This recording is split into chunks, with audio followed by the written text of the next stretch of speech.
Macedonia for the Macedonians. One more time for the other nationalities in the Macedonian liberational movement.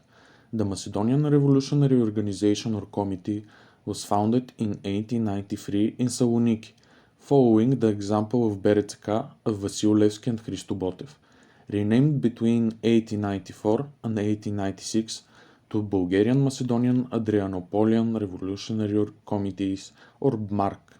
The organization's main goal was to attract all Bulgarians in Macedonia to the revolutionary cause. At the same time, in 1895, Macedonian Adrianopolian societies began to be organized in Free Bulgaria, whose main task was to raise a Bulgarian uprising in Macedonia, the so-called Chetnik Action of the same year. In 1897, the British politician William Gladstone proposed the formula Macedonia for the Macedonians, as well as Bulgaria for the Bulgarians and Serbia for the Serbs, as a political solution to the Macedonian question. That same year, the Greco-Turkish War broke out, further complicating the situation in the Balkans.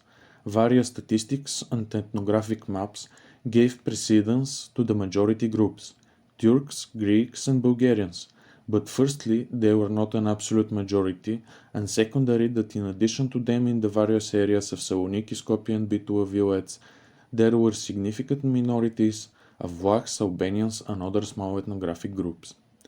Due to the understanding of the above problem, the ideologues of the revolutionary organization renamed it to the Secret Macedonian Adrianopolian Revolutionary Organization or SMARO, aiming to unite all the dissatisfied elements in the two areas, Macedonia and Edirne Thrace. Therefore, paradoxically, some of the first new members of the organizations were Armenians: Bedrus Siremidjian, Hovanes Terekian, Ovanes Zarmirian, Hachik Aswanian, and others participated in a Bulgarian-Armenian detachment whose goal was to capture the Edirne Valia in 1901. At various times, and for a short time, even Greek revolutionaries joined the ranks of the Imaro. The best example is Ivan Anastasov, the Greek from Melnik, who was initially an exarchat priest and later died as an independent voivoda in Drama region. In Western Macedonia, Greek activists such as Antonis Zois took part in the Ilindan uprising in 1903, but soon after became actively involved in Greek armed propaganda in Macedonia. Pavel Kirov from Zhelevo is another such example. He himself testified. Goce Delchev came to Konomladi and said, "Greek priests and teachers are an obstacle. It's time to play a game for Bulgaria. We are all Bulgarians. We have to work for Bulgaria." Anastas Yankov, on the other hand, used to tell people, "Macedonia for the Macedonians." Sarafov belonged to Bulgarian party. Sandansky was for the Macedonians. Their differences were due to personal rivalry. The Vlachs, or Romanians, in Macedonia took the most significant part in the Imaro.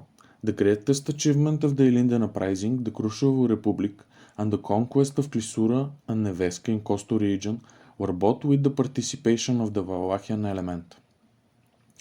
It is sufficient to mention names like Pitu Guli, Georgi Muchitano, Alexander Koshka, and others. The coincidence of the political goals of the Imaro, Bulgaria, and Romania led to a natural union, and many Romanian detachments were armed in Bulgaria and sent through the organization's channels in Macedonia. Last but not least is the Albanian element, mostly Christians like Nikola Hristov from the Lerin village of Negovan, but also Muslim Bulgarians, Albanian, and Turks. The gradual perception of the idea of the autonomous Macedonia as a solution to political, ethnic, and cultural differences led to a natural union of otherwise radically different communities. This is the greatest achievement of the Imaro in the first years of its existence.